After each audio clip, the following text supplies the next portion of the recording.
Okay, good morning. I'm going to make spaghetti alla vongole. I think it's a dish from the Campania region of Italy. Basically spaghetti and clams with white wine, with emphasis on nice clams and spaghetti. If they're both crap, it's gonna taste mediocre because it's like the core component. You don't have to make some sort of elaborate sauce for this pasta, so you need good pasta effectively.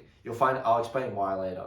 And you need to wash your clams very thoroughly, otherwise you're gonna make it gritty. It's gonna be crunchy in your pasta, but each to their own. Look at all that grit that you get from the clams that you washed carefully, I bet you.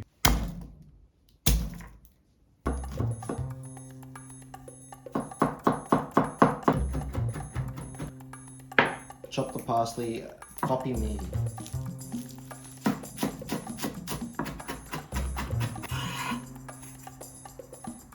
Okay, so with the pasta, there's two general types aside from handmade.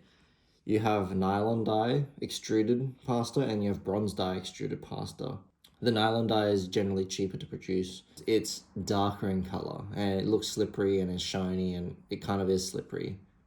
Whereas if you look carefully on this is bronze dye and it produces some sort of texture on it, giving a whiter look to it. It might cost you a little bit more. It does taste better, to be honest. It becomes a bit more dusty and it produces or secretes more starch into the water. Yeah. Especially for a sauce like this, you can make it extra thick and that's what you want. Again, when it comes to pasta, you want to salt the water so it's salty as the sea. I'm pretty sure that's what the Italians say. If it looks like a lie, it's probably good enough. Just keep in mind, you want to cook the pasta about 30 seconds shy of what the instructions say.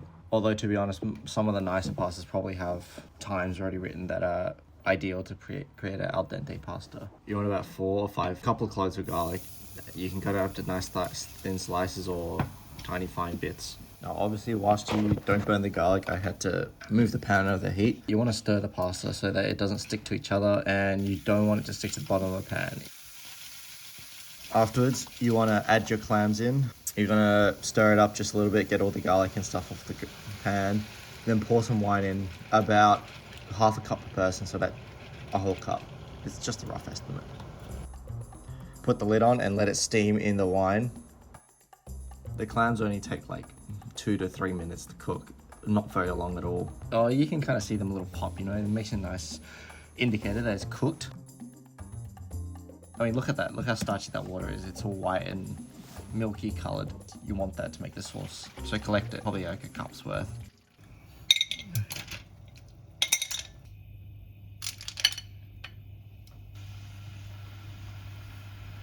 Pour that starchy water into your pasta. It's gonna help thicken the sauce really good. Now, once you've reduced the sauce, what you wanna do is add the pasta into the thing and do this sloshing thing you wanna awkwardly watch.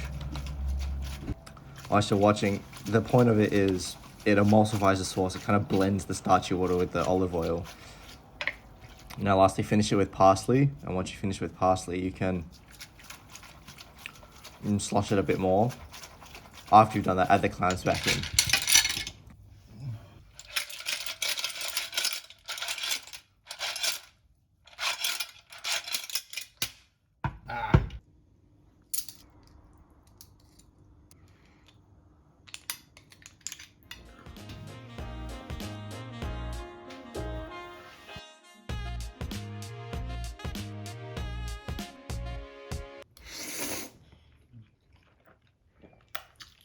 The clams are tasty.